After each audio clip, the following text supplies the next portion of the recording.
Dallas Mavericks are rolling right now, but which role players are most responsible for the Mavericks hot streak? Plus, we dial up the Stein Line today with our national NBA insider, Marc Stein. All that and more coming up next here on the DLLS Mavs Podcast. Here we go.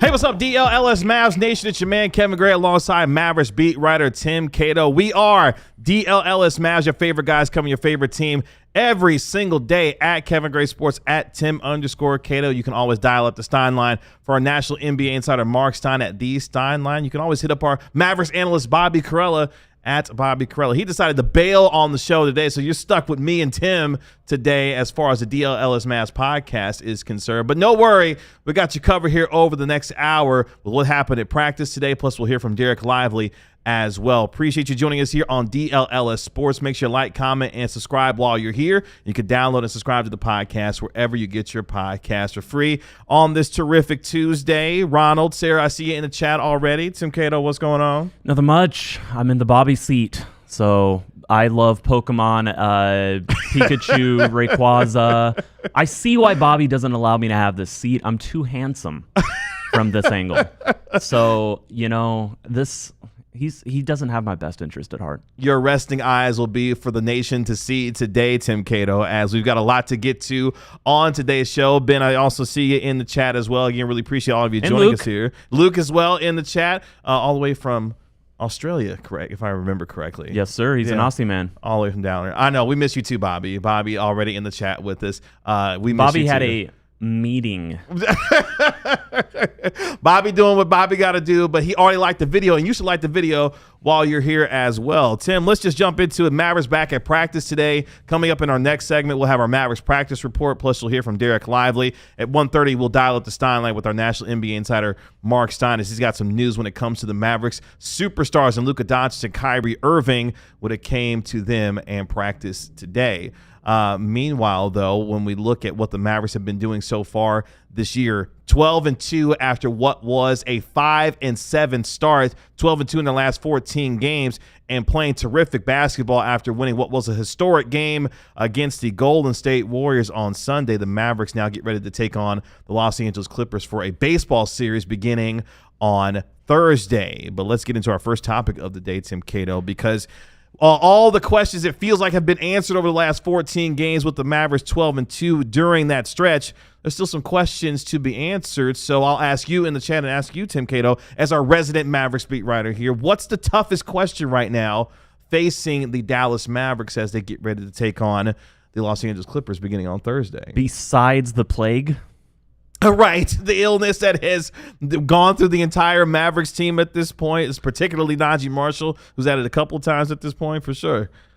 I would say it's a question of, can this team get better and how?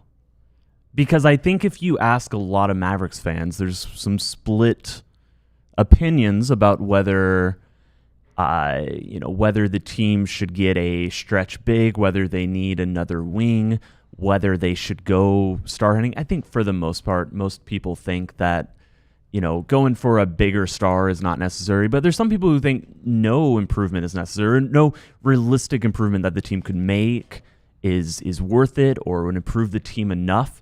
Another weird thing, not a weird thing, just what any front office is doing right now is thinking, yes, this move might make us better. Does it make us better against Oklahoma City? Does it make us better against the Boston Celtics? Because that's how Dallas has to be thinking. And so I do think that there are players that Dallas could go acquire who would, improve the team and make them a better regular season team, maybe make them a better team against certain playoff opponents. But when you weigh the cost benefit, the what it would take versus what you could do down the line, does that help you in the series that matter? The series that you might feel like you're just a little bit behind an opponent and you want to try to normalize and equalize what it is. I like people in the chat, feel free to chime in here, but I imagine if 5 people chime in on what the Mavericks should do at the trade deadline, yes, asterisk, it all depends.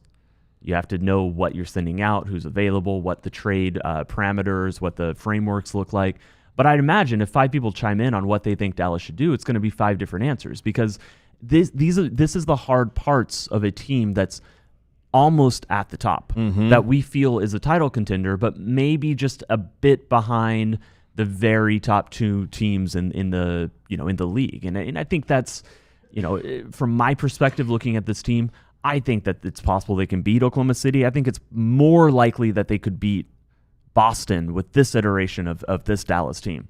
But I think it's fair to say that they're behind those 2, and figuring out what would push them closer and what is available and realistic, I think is a question. Yeah, because I think when we look at this team at 17-9, fourth in the Western Conference, we are evaluating this team through the lens of, can they beat the Oklahoma Cities? Can they beat the Boston Celtics, the Cleveland Cavaliers of the world, if you will, and see them as a true title contender? And what you look at over the last 14 games, a team that's top 5 in offensive rating, number 11 in defensive rating. Do they need to add another piece to potentially take them to that very next level where you can see them in a Western Conference final, in an NBA final, competitively in those series, being able to give the kinds of challenges to the teams that we expect them to see during the postseason? We've already seen some answers in the chat when it comes to potential trades. I see Luke saying a stretch 4 or 5 might need to be for this team. Illmatic Prime, I see no trade necessarily required. There's a lot of varying answers so far with how Mavericks fans are feeling. But for me, I think the toughest question that still has to be answered is, for a guy in Klay Thompson who had 29 points, which was a season high, knocked down 7 threes against the Golden State Warriors, is this the Klay Thompson that we are about to see for the rest of the season? A guy in 5 of his last 8 games that has at least 15 points. It feels Tim starting to get more comfortable with his role in his offense. Jason Kidd even saying today part of the turnaround for the Mavericks in the last 14 games has been guys are getting comfortable with each other despite the injuries, despite the adversity that they've gone through. These guys are feeling much better about where they need to be on the floor, and guys are starting to perform at that kind of level. Klay Thompson in particular, as of late, has really started to do that, and I wonder if now going forward, that's the kind of Klay Thompson that we're going to see for the rest of the year for Dallas. Yeah, and I guess my question is, like, what exactly is his role in Dallas? He's been better in this role, but is this the perfect role for the team for Klay Thompson? So since the first game against Golden State, the Captain Klay game, he is shooting, including that game, he's shooting 42% on threes. He's shooting 40% from the field. Okay. So the 2-pointers have not been there, and he is getting to a point in his career where that efficiency is going to decline a little bit, but he's still a player wired to be like that.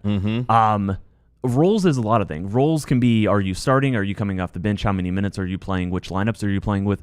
Role can also be, and this is a very difficult thing to do with someone like Klay Thompson, but role can also be, you are a 3-point shooter, and we want you, we want to talk to you about your shot profile. We want to talk to you about where we like you getting shots. I think that's a valid question. I don't think it's a pressing question. Sure. I think that Klay Thompson, the way he's playing right now, is working for the team. I think it's going well. I think that 42% over the past, that's 12 games. I think that's fantastic. And he's obviously showing his value.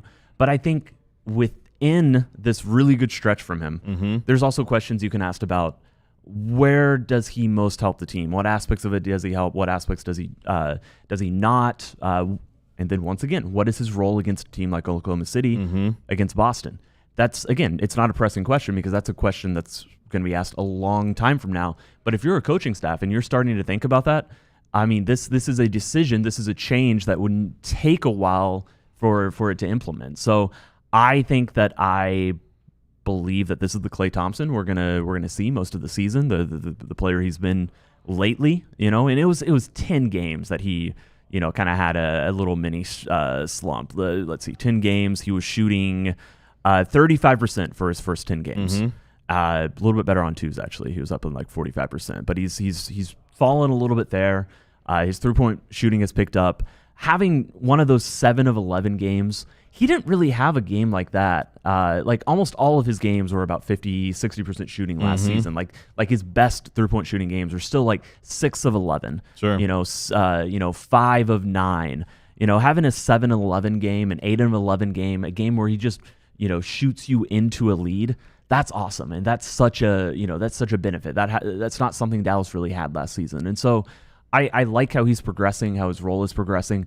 I still think that there's a something to thread with him and how to maximize Klay Thompson on this team in the role that he serves. And, of course, Klay Thompson dealt with the plantar fasciitis and coming back well from that, has played well for the Mavericks, giving them some more offensive punch. We saw them drop the 143 against the Golden State Warriors. I'm not saying they're going to drop a buck 43 every single night, but you saw some windows and some glimpses into what this offense can be given the amount of firepower that they have, especially when Luka Dončić and Kyrie Irving are playing at their offensive capabilities on most nights for this team. Klay Thompson, that extra offensive punch is going to be much needed for the Mavericks, especially as we continue for the rest of the season. Other questions that we see, if the Mavericks can stay healthy, can they continue to keep the team intact? I see that from Roger in there as well, as far as what the Mavericks are needing to answer in terms of some tough questions. See some about Omax as well, who's been playing a little bit better as of late, because we've talked about him a lot in terms of the depth of this team, which we'll get into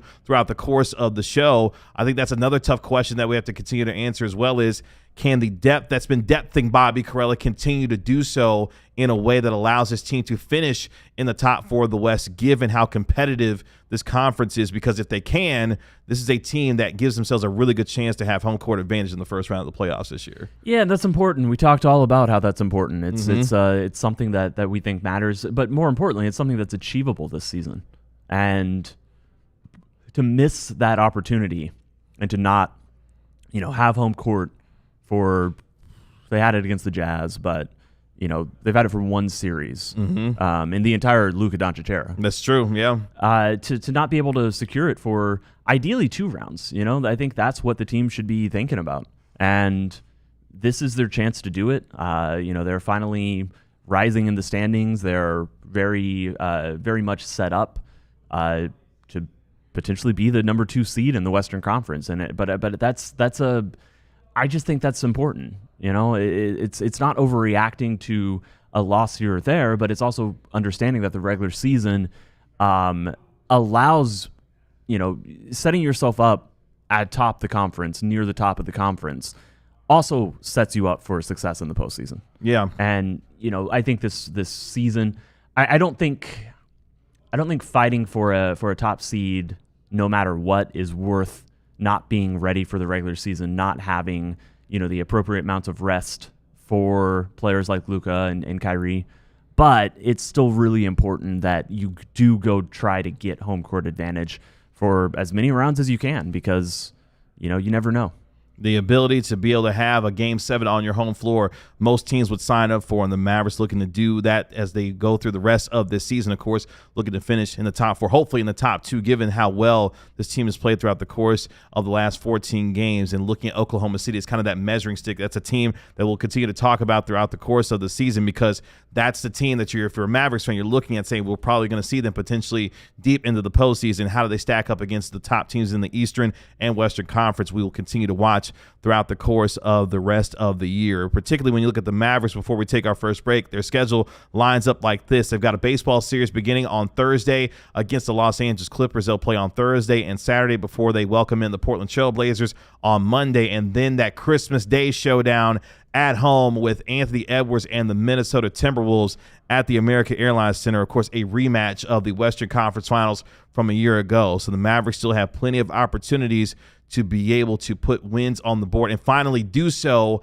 at home after playing what was 13 of their last 17 games on the road. The Mavericks will finally be able to be home for a little while to be able to play in front of this raucous AAC crowd that will be ready to welcome them home on Thursday when they take on the returning Derrick Jones Jr. and the Los Angeles Clippers on Thursday night. Coming up next here on the DLLS Mavs podcast, We hear from the Mavericks today. Mavericks had practice as they are back at home after spending an extended time on the road. Plus, Dereck Lively spoke today to the media what he had to say about the Mavericks turnaround and what's been the key to his success so far this year. We'll hear from Dereck Lively coming up next year on the DLLS Mavs Podcast.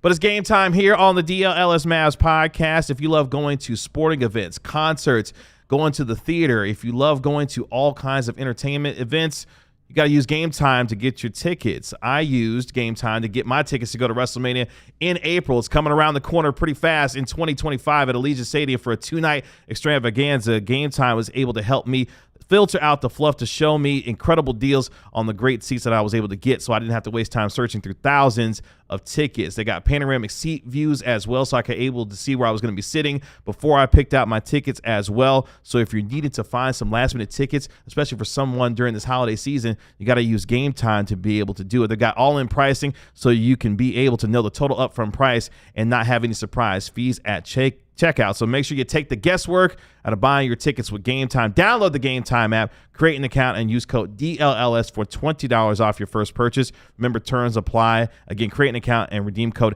DLLS for $20 off. Download Game Time today. Tim, what time is it? Game time. Get ready for the season ahead with quality shades built to last. Our friends at Shady Rays have you covered with premium polarized shades that won't break the bank. Shady Rays is an independent sunglasses company offering a world-class product, rated 5 stars by over 300,000 people. Their shades have durable frames and crystal clear optics, making them the perfect choice for all outdoor adventures. They have hundreds of options to choose from, so you're bound to find the perfect pair to match your style. They probably have a style in your team's favorite color or your favorite YouTube show. What color are we again? That would be blue. Black and white, blue, green, yeah, all those. like yeah. Exclusively for our listeners, Shady Rays is giving out their best deals of the season. Head to shadyrays.com and use code DLLS for 35% off polarized sunglasses. Try for yourself. The shades rated 5 stars by over 300,000 people. It's time for our Mavericks practice report here on the DLLS Mavs Podcast. And yes, Ben, I see you. Derrick Jones Jr. is hurt. He's dealing with a right hamstring injury. He'll be reevaluated in a couple of weeks. So unfortunately, he will not be playing for the Clippers when it comes to their matchup beginning on Thursday in that baseball series that the Mavericks will have. In fact, it's their first baseball series of the year as they welcome the Los Angeles Clippers. Clippers at 15-12 so far on the season. The Mavericks beginning those preparations today as it got back on the practice floor. We heard from Jason Kidd and Dereck Lively II, which you will hear from here in just a moment as well. And coming up in our next segment, we'll have our national NBA insider, Marc Stein. He will elaborate a little bit more on what we found out today at practice, Tim, is that Luka Dončić and Kyrie Irving both did not practice today. Luka Dončić dealing with a heel contusion. Meanwhile, Kyrie Irving dealing with a sore right shoulder as they return Naji Marshall trying to get back on the floor as well when it comes to the Dallas Mavericks. But obviously the headliners, Luka Dončić and Kyrie Irving, not practicing today as they get ready to take on the Clippers this week. Yeah, a heel contusion and a sore shoulder. Those are the most obvious. Yeah, you guys take the day off injuries I've ever heard in my entire life. Yeah. I mean, and they need the rest. The Mavericks, of course, who have been on the road quite a bit and now having a chance to come back home. Naji Marshall and Maxi Kleber also dealing with illness. They both did practice today, though. Jaden Hardy has already been ruled out, though, for the game on Thursday against the Los Angeles Clippers. Sorry, he was ruled out of practice today as far as the ankle sprain is concerned. But Naji Marshall back on the practice floor. Maxi Kleber, who's dealing with the illness and the rib contusion, also back on the practice floor today. Good news for Naji Marshall getting back on the practice floor today. Oh, for sure, for sure. They missed him. I know Mavericks fans missed him. He has ingratiated himself. Did not expect for an illness to keep him out this long, but very, very good news on that front. Yeah, for Luka and Kyrie, they could have just put like sleepy, or Sarah says, boo boo. So I think that all that could have been just as accurate. And that checks out for the Mavericks, who definitely are looking to have their superstars available when they take on the Clippers beginning on Thursday. But the big one with Maxi Kleber, Naji Marshall, we'll get into what the role players and their expectations going forward for the rest of the season and how they've graded out so far. But Naji, of course, it was fun on the other night when they played the Warriors. Naji wants to just be a part of it. He's played well so far this year, and you were reading some of the tweets that he had based off of not being available on the floor for his team. Yes, Tanner, we will get to the knife when Marc Stein joins us here next segment. But that's a good sign to see for a team over the last 14 games has dealt with injury, dealt with adversity, that hopefully they're rounding the corner, especially from this illness, and getting guys on the floor consistently to be able to play forward for the rest of the year. 100%. I mean, new injuries are going to pop up. That's the nature of the NBA. Obviously, this break, this rest allows you to reset a little bit, but you're never going to be 100% for more than a short periods at a time. That's just inevitable. Even if you've got all the players out there on the court, everybody's always dealing with something. It's good that Maxey was back on the practice court. I do, there's a lot of concerns about how he's played on the court and very specifically on the offensive end. I just, I feel bad for him. Like I know, and you guys, I'm not going to speculate, over speculate on I guess it's hard mentally. It's hard mentally to keep going in and out of the lineup. That has to be a hard thing. And, every time it happens, he wonders, when is it, it gets to a point where he's wondering when is it going to come next? Sure. And that's just, it's just a hard thing. And so, I wouldn't be surprised if, it's good he was back on the practice court, and we'll see if he's available or not available. But, when he's coming back from that, obviously a rib injury is something you can play through to an extent, but it's if he's just getting him back to being comfortable and trying to get him mentally comfortable and not thinking like it's just a matter of time until the next injury, I think it's the hard thing to do with him, but it's the most important thing. Yeah, getting Maxey the confidence back, especially in the offensive end, where throughout the past he's been a valued three-point shooter, but obviously on the defensive end, his versatility is something that the Mavericks continue to value. Hopefully for Maxey, turning the corner, getting that confidence back offensively, but also defensively remaining the kind of important presence that he is for the Dallas Mavericks. Speaking of defensive presence and valuing on that end, Dereck Lively II spoke with the media today, discussing not only the turnaround for the Dallas Mavericks over the last 14 games, but for him specifically, what has gone well for him as the sophomore sensation continues to help the Mavericks be one of the better defensive teams in the league. Dereck Lively speaking with us today. Here is what he had to say in its entirety from the Mavericks practice today. Take a listen. So you were on the court working with the bigs, various defensive stuff. Just how helpful is it having coaches like Chris and Chandler? What were some of the things you guys were focusing on? When looking at how we run our offense, there's times whenever we're doing things too fast, and as the bigs, we're supposed to be able to control the defense and try to give emphasis to try to control the offense. Just telling our guards to just wait a second for the bigs to come down and set a pick, it's going to make everything fall into place better. Them getting shots, us getting dunks, us getting open looks. So it's just trying to be able to make sure that everybody in the team is on the same page, and also so we're on the same tempo.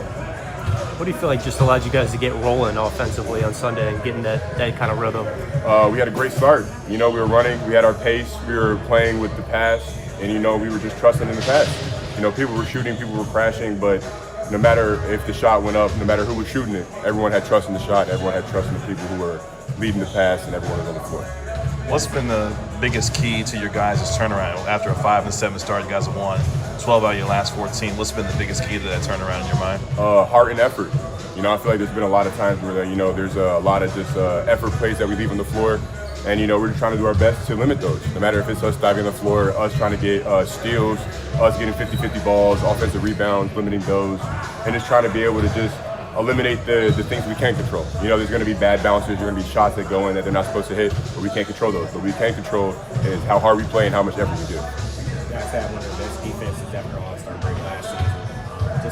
I think you're 11th in defensive rating this year. Where would you say you're at defensively? Personally, or a team? I definitely say as a team, we're definitely stringing together a lot more. We're understanding our rotations, we're understanding who's on the floor and what they like to do, what their tendencies are, and just talking to one another. If we mess up, instead of yelling at each other, we just got to come together and make it right for the next time. We're going to mess up. We're human. So just doing that and understanding that is going to propel us forward. Personally, I'm going to try to do my best to just control the defense, no matter if it's a transition, no matter if it's an half court in our rotations of being low man and telling my guards where to go, or just being above the three-point line. You know, there's times where, you know, I'm isolated, so I got to be able to do my best to move my feet, stay in front, and, you know, keep them down and make sure they don't get a shot that they want. You know, you're one of the most vocal guys on the court. I guess where that vocal against pressure and leadership come from? You know, I feel like it's a couple things. First off, my mom always taught me, you know, just being vocal on the court is always going to help everything go smoothly. You know, no matter if you're out there talking about what you're going to eat or just talking to your teammates. You know, you got to be able to just communicate and talk on the court. It's going to make everybody, you know that you have their back and also point them in the right direction of what to do. And at times, you know, I'm thinking out loud, so it kind of helps everyone think too. Does that come naturally for you, Dereck, or is that? I guess. You know, I feel like I'm a loud, over joyous person, so it's kind of easy for me to be a little loud and be a little vocal. But, you know, I feel like it kind of came throughout high school. You know, it's just the more I talked, the more my mom kind of taught me that that's how you're going to control the defense, and that's what we've been doing. There's been a lot of times where, you know, I might not know what's going on 100%, but I'm a call out the screen coverage, and just by me calling out the screen coverage, the man on the low side is going to know he got to pull in. And that's just what a team is. You know, you got to be able to communicate and without words sometimes, you just know what you got to do. Can you take us inside the last? Oh, go ahead. Oh, go ahead. Roughly a third of the way through the season. How would you look at what you've done so far this season on your career arc as a worker? You know, I feel like I've definitely taken steps forward. You know, there's been a lot of times where I look. There's going to be times where I'll leave stuff on the floor, but you know, that's going to happen every game. You just got to be able to just look back, study film, and try to learn from my mistakes. No matter if it's me turning the ball over, me missing shots, being off balance, there's just things that I can control, and just trying to make sure that everything that I can control, I'm learning. I'm trying to use it in games. I'm just trying to get better at it every day. Can you take us inside the last 17 games, 13 of those games on the road, and what things have been like from a travel standpoint? Obviously, playing as many games as you guys have been, but kind of take us inside what that last 17 games has been like for you guys. It's been a roller coaster of emotions, roller coaster of events. No matter if it's teammates sick, hurt, no matter where we are, no matter if it's north, south, east, or west, we got to show up no matter what day of the week it is to play. You know, that's what a championship team does. You know, they get the job done, even if it's a Sunday night, it's a Tuesday morning, and you know, we just try to be able to just bring as 100% effort as we can every day. And you know, it's been, at the start it was a little rough, but you know, we leaned on each other, we leaned on, you know, our ideals, and it's gotten us this far, so we're going to keep pushing. I saw on the Old Man 3 podcast, you talked about Kyrie hitting half-court shots with his left hand. Yeah. Just how amazing is to see some of the stuff that he does with his offhand, if you even want to call it that. I mean, I wouldn't call it his offhand, but you know, it's amazing it all get out until he lays you with the left hand, and you think you're going to block it, and he doesn't. So, you know, just going up against guys like Luka and Kai, you know, who's just going to be doing such unorthodox things, just make sure you always just stay on your toes on defense, and it helps you for whenever you go up against players on different teams that, you know, you're always going to be on your toes because you're guarding those two. You also brought it on there, Luka throwing some passes early on when you were with his teammate, just trying stuff. Just yep. That drive where it looked like he was putting up the hook, ended up being a lob. Just where did that rank, or maybe just what? You know, I feel like he's gotten better passes than that. You know, no matter if it's a half court or three-quarters pass for a lob, no matter if it's him doing a no-look lob, he's done a hook shot, a hook pass with his left rather than his right. You know, I feel like it's hard to rank his passes because there's just so many great. For sure. And speaking of the defense, you know, you mentioned you were playing up, guarding on switches a little bit more this season. That's something you did last season later on as well. How do you think you've grown in that area? And then how do you think the unit has handled like the biggest switching this season? You know, I think it's come down to me just trying to be able to move my feet. You know, not trying to bite on everybody's face, not trying to be as zigzaggy, and just keep my foot outside of the right foot. You know, try to force them to their non-dominant hand and force them to where I want them to go. You know, if they get middle, they win. If they go down, then I win. So, you know, my teammates know to stay home so that I'm going to go to clean it up, or I'm going to make them miss the shot. And I'm either need them there to box out so I can get the rebound, or I'll box out so they can get the rebound. And that goes back to just us working as a team, and just step by step, we're going to put the win together. You guys haven't seen the Clippers since the preseason. What are some of the things from the film session that you saw that you can use in the next couple games this week? Just playing with the pass. You know, we know that they're going to probably going to channel 5 one of our heavy hitters. So just playing with the pass and spacing. You know, if they're going to channel 5, they're going to try to bring two people to Luka at half court. We're going to give him our outlets, the outlets that he needs, and we're going to pick him apart from there. No matter if it's at the rim, no matter if it's a drive kick to the rim or drive kick swing to the other side. It's about consistently moving the ball, consistently trying to find open shots and not settling. know you played against him in the preseason. What do you think it's going to be like having Derrick Jones back in the building? It's going to be good. It's going to be great to see my man again. But, he's going to be in the other jersey. So, good luck. He's my man. I know he's going to bring the same type of energy that we're going to bring. So, it's going to be a great game. That's Dereck Lively from practice today. Dereck Lively over his last 10 games, averaging nearly 2 blocks per game, nearly 9 points, shooting 66% from the field while grabbing 9 rebounds per contest. He has been a big part why the Mavericks won 12 out of the last 14 games. They get ready to take on the Clippers later on this week. Appreciate Dereck Lively providing some time for us to the media today after Mavericks practice. Coming up here on the DLLS Mavs podcast, we are going to be joined by our national NBA insider, Marc Stein, with his latest news and notes on Luka and Kyrie. Plus, the NBA Cup is tonight in terms of the final as well. We'll get into all that and more coming up next year on the DLLS Mavs podcast.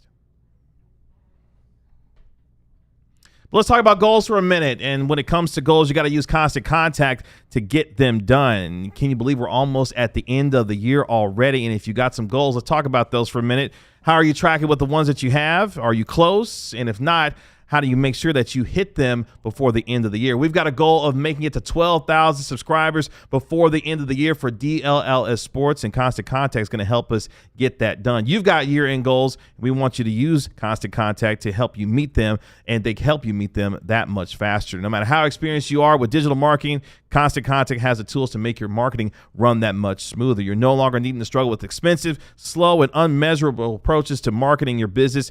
Tap email marketing as well to help you create and send the perfect email for every customer. So time to put the goal in your 2024 business goals with email, social, SMS, and customized marketing campaigns built for you just a few clicks away. Ready, set, go to ConstantContact.com/allcity and start your free trial today. Go to ConstantContact.com/allcity for your free trial today. You guys got to know about Saturday Neon. It's a company started by 2 college friends, and it makes officially licensed collegiate logo LED neon signs perfect for your home, office, dorm room, fan cave, or bar. Check out their Essential collection featuring almost 50 of the biggest schools across the country and counting. And it's only $75. They've got Texas, they've got A&M, Texas Tech, Oklahoma State signs. Unlike traditional neon, these LED signs won't break or shatter, but they still give you that classic uniform glow that you know and love. The LEDs last up to 100,000 hours, so you know you'll be enjoying your sign for years to come. They're also super easy to install using the provided hardware or the 3M command strips. Head over to SaturdayNeon.com and use code DLLS for 10% off your favorite sign. Which role players have been most responsible for the Mavericks' hot streak over the last 14 games? We'll get into that next segment, but right now, we're joined by our national NBA insider. You can dial up the Stein Line at the Stein Line on X. He is, of course, Marc Stein. Marc, what's going on? Gents, hope you can hear me. You got me? We got you. What's loud up, Marc? and clear, man. Good to see you. I'm glad everything's working technically. Crazy morning over here. Where's the Corella Strader?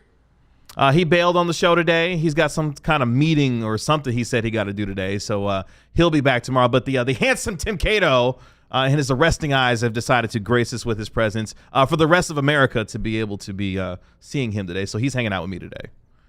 Lucky America. I agree. They're very fortunate for me. They are. They are very fortunate to have Tim Cato here with us at DLLS Mavs. Unfortunately, Marc, as we jump into it here, the Mavericks did not have Luka Dončić and Kyrie Irving at practice today. Of course, the Mavericks having played 13 of the last 17 games on the road, finally back at home for some home cooking and to sleep in their own beds for a little while, at least through Christmas. But Luka and Kyrie not on the floor today at practice. What more can you tell us about their absence today? Yeah, so formal statuses for Thursday is still a little bit too far away to know availability for a game that's still 2 days away.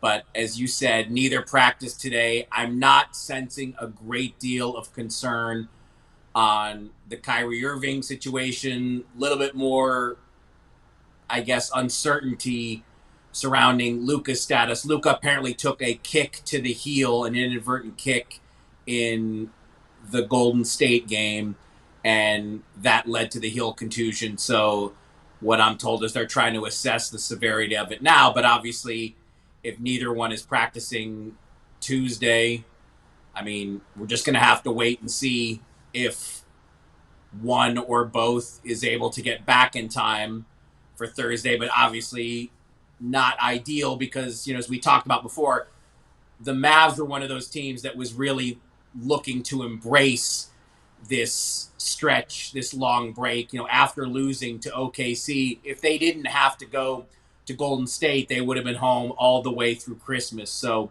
with all the illnesses, with all the injuries, the Mavericks were relishing this stretch with very little game activity. They were able to fly straight home Sunday night after the Golden State game because that game was at 5:30 local time. So it meant, it made for an early arrival Monday morning, but they were able to get right home Sunday night after the game, take Monday off, and we're hoping to have 2 really good practice days here, Tuesday and Wednesday, before this baseball series against the Clippers. And obviously, if you don't have Kyrie and Luka on the floor, your practice is not nearly as valuable. So, I'm not hearing alarm bells, but in both cases, I think we're still going to have to wait a bit before we get clarity on severity.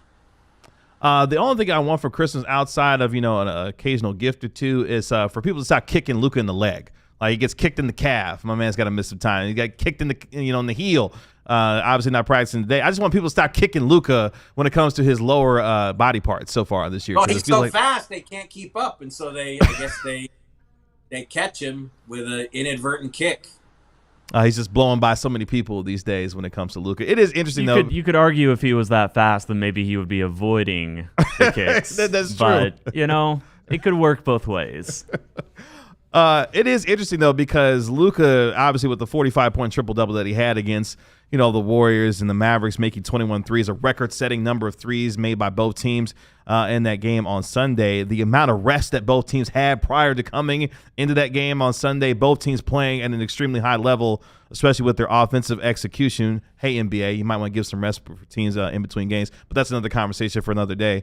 But how the Mavericks, Mark, handled what has been a grueling road schedule for them, 13 out of their last 17 games on the road as far as the Mavericks are concerned. How has the team been able to manage all of that given the difficult travel circumstances for them? Yeah, it's crazy. I mean, I think the way the math works out is that by the time they play the Clippers on Thursday, it would have been just 4 home games in a span of 40 days, which really is amazing to think about. And they were all one gamers.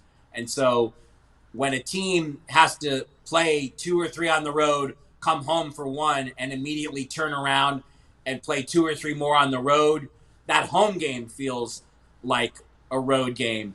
And I know, it's upset. I've seen this mentioned in the chat. I know it's really got some people riled up that the way this is going to work out now, the Mavs schedule at this point, barring any schedule changes, it's going to be 40 at home and 42 on the road, which is obviously not ideal, but I have checked into it. At this point, there are no plans for any scheduling tweaks coming from the league office. So as things stand, that's going to be the breakdown, that they will end up playing an extra road game this season. Now, maybe something changes when the calendar flips. We did see that last year. I believe there was a similar situation with the Knicks, where the venue for one of their games was switched in the second half of the season to balance it back out at 41 and 41.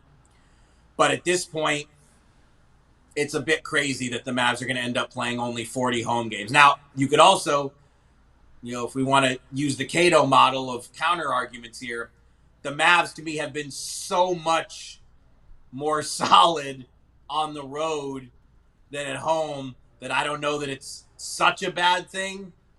But look, this team is travel weary right now. I mean, they are undoubtedly sick of the road. 4 home games in 40 days is crazy. I mean, that's like what San Antonio deals with every February, but San Antonio has a rodeo. I mean, It's the rodeo road trip for a reason, and they're forced to leave town for that long because their building's not open. This wasn't a building availability issue. This was just a quirky NBA Cup assisted bizarre stretch of schedule I mean, I told you guys already, I love the stat that the Mavs have not played 13 of 17 on the road since all the way back to the spring of '98 when I was the beat writer for the Morning News covering this team many, many, many years and pounds ago. So it's been a while since we've seen a stretch like this. They've managed it really well, and they've managed it really well with the depth. I mean, I'm no Bobby Carella with the stats, but 13 times already to have 6 players in double figures when you did it 13 times all of last season is pretty eye-catching. And to your point, the Mavericks have been terrific on the road, especially as of late. They've won 8 of their last 10 games on the road, so they don't mind necessarily being away from the American Airlines Center. That's been part of what has sparked what has been this 12-2 stretch over the last 14 games, doing it on the road because they've kind of been forced to do it given the circumstances and situations that they've been able to face. But nonetheless, this team's still one of the hottest teams in the NBA. As we're joined by our national NBA insider, Marc Stein. You can find him on X at the Stein Line. Speaking of scheduling quirks, with the NBA Cup final tonight, Mark, there's no game scheduled in the association tomorrow on Wednesday. A whole slew of them will take place on Thursday, but obviously the eyes of the NBA world will be focused in on Las Vegas tonight as the Oklahoma City Thunder will be taking on the Milwaukee Bucks in the NBA Cup final, Your thoughts on how this tournament has played itself out? These two teams obviously making their mark and getting to this Cup final, and what you may expect from tonight's game, especially with the eyes of the league on it, but also hopefully more eyes on the product in and of itself when it comes to the Bucks and the Mavericks, Bucks and the Thunder tonight. Well, look, one of the few, you guys know I love to raise criticisms and take issue with various aspects of the NBA Cup. I do like that the only game on the schedule on a certain day is an NBA Cup semifinal, or on semifinal Saturday, those were the only 2 games that the NBA had. Tonight, I do like that it's the only game on the schedule, but it has been, to accommodate the NBA Cup does put such a strain on the schedule makers, because last week, 4 times in 7 days, there were 2 or fewer games, to the point that the league didn't even name an NBA Player of the Week yesterday. As they always do every Monday, we get a Player of the Week in the West and the East. No Players of the Week this week because there just weren't enough games. And as you said, tonight, only 1 game on the schedule. I hadn't even looked ahead to tomorrow. There are 0 games on tomorrow's schedule. 0 games on Wednesday around the association. So that's 6 times in a span of about 10 or 11 days where we've had 2 or fewer games. And so that just puts so much, that's why you can't go away from back-to-back. I mean, the NBA has this finite period of 190-ish days to, an NBA season is 1,230 games total.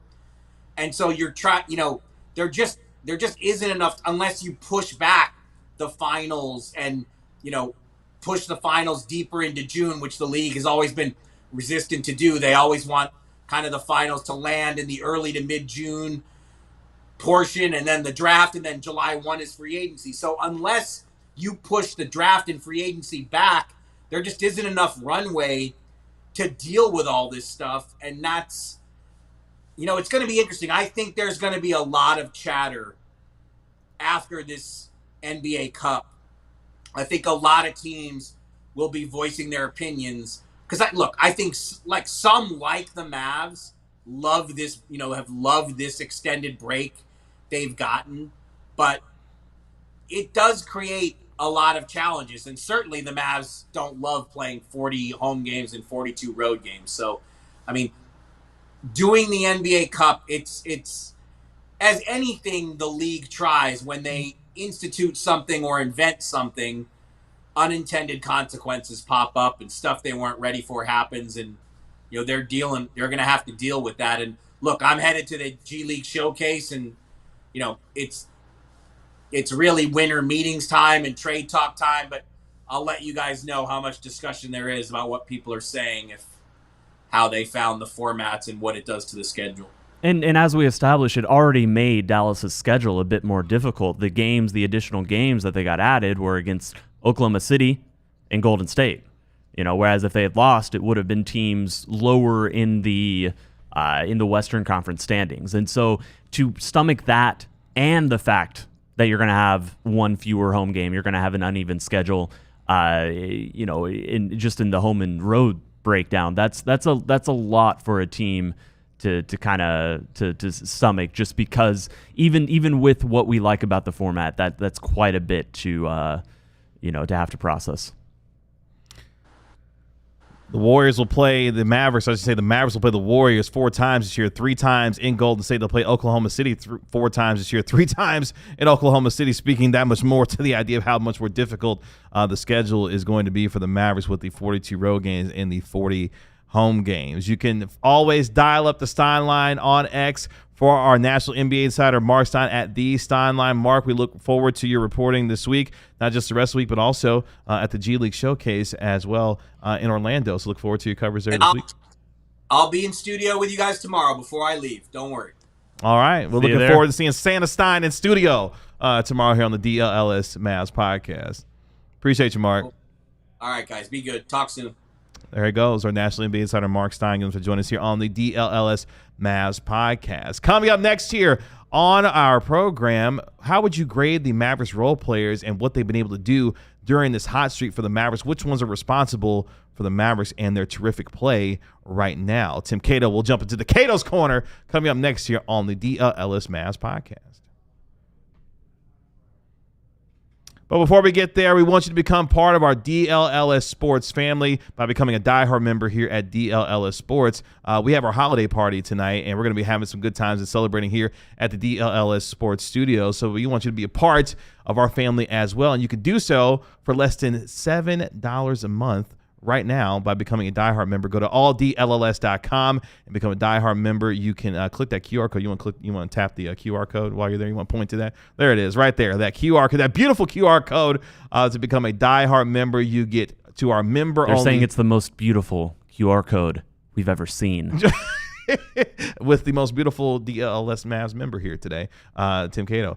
You can join our member-only Discord. We've got pregame shows, postgame shows. We've also got premium content on our website written by this guy, Tim Cato, also from Clarence Hill, our guy Joe Hoy. Tell him something, Joe! That's our guy. He also does the DLLS Sports newsletter that you can check out every single day here for DLLS Sports as well. We've got terrific coverage on the Rangers, Mavericks, the Stars. I was in there with the Stars podcast last night after the Stars were able to beat the best road team in hockey, Stars' best home team in hockey, Craig Ludwig, Owen Newkirk. They were cooking last night. Sam Nestler was even on the program last night. Shout out to Sam. He's back, of course, with the Stars coverage as well. You can find all of our content on alldlls.com. And you get 20% off our events as well. No better time to gift what would be a fantastic membership to become a part of our DLLS Sports family at alldlls.com and click that Die Hard tab to become a Die Hard member as well. Again, Christmas is right around the corner, so what better way to give your favorite DFW sports fan a last-minute holiday gift by gifting them a membership, and then they get the physical Die Hard card as well. They'll show that off. If they tag us on social media,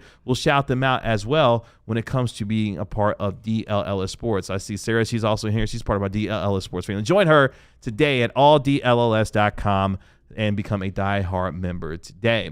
As we finish up here on the DLLS Mavs Podcast, make sure you like, comment, and subscribe to the podcast while you are here. And you can also like, comment, and subscribe to our YouTube channel. I got to do a quick derailment.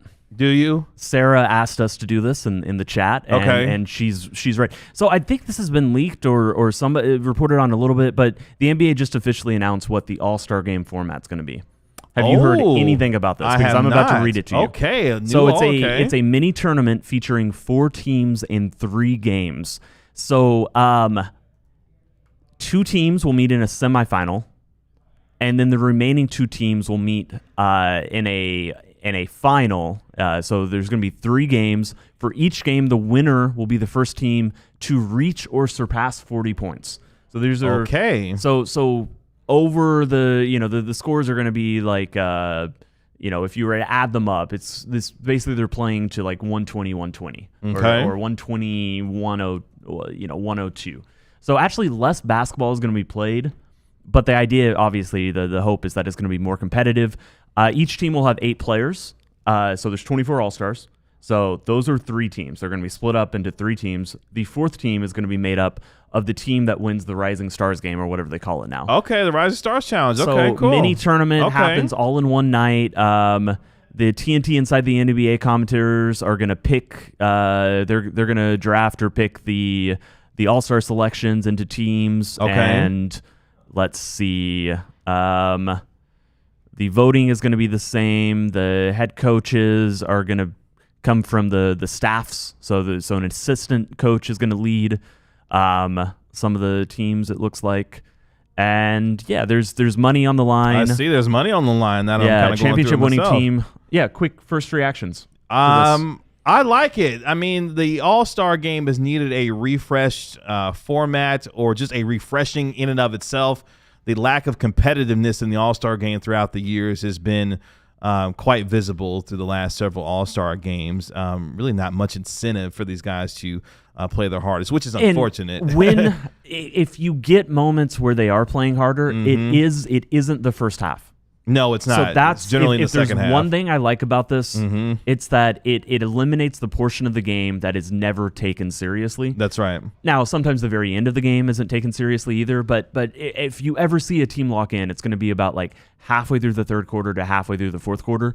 And this format might allow them to lock in a little bit more. I mean, we'll see. TBD. But I'm fine with it.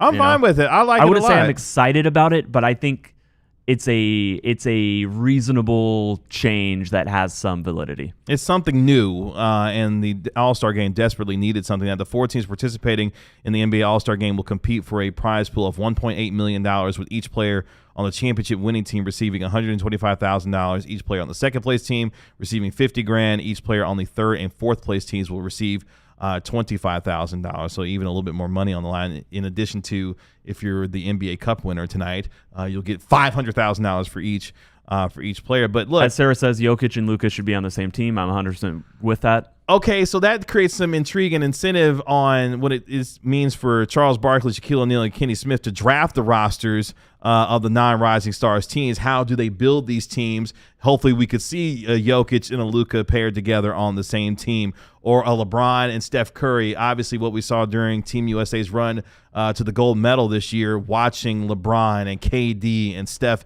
be all on the same team together, you could possibly see that once again in this All-Star format. And the fact that it's Chuck, Shaq, and Kenny means that there's a good chance Luka and Jokic aren't drafted 1-2 as they should be. They might do something dumb. So this actually adds to the chance that that we get to see them together. Luke says he would imagine at least 3 Mavs are in the Bay for the All-Star weekend. Luka, Lively, Kyrie. I think he's going to be an All-Star this year. I believe so too. Clay for the 3-point challenge. That's going to be up to him, but because it's in the Bay, obviously, I bet the NBA is going to offer him. Now it's just a matter of whether Clay would want to do that, or maybe Clay, doesn't want to make himself that storyline in that way. I could easily see Clay declining for that reason. I mean, but to that point, I mean, if we get the whole team up of Caitlin Clark, Sabrina Ionescu, Stephen Curry, and Klay Thompson, that might be fun, especially knowing what Sabrina and Steph did in the 3-point contest against each other. Having those 4 shooters on the same floor together, that might be a lot of fun. But clearly there's a lot of intrigue with this All-Star game. NBA All-Star voting begins on Thursday, December 19th, which means if you're going to be at the American Airlines Center, you can start to vote for your favorite Mavericks to be All-Stars this year. Obviously, Luka Dončić will be among one of the leading vote getters as well. To your point, I think Kyrie Irving will be an All-Star this year. Maybe not necessarily a starter, because my prediction is going to be Luka and SGA as your All-Star starting guards. But Kyrie's got, I think, a tremendous chance to be and should be an All-Star reserve this year for the Dallas Mavericks. And they're going to be celebrated, and we've talked about them. We talk about them all the time. We even handed out some grades for Luka and Kyrie thus far. We have not done grades for the role players, though.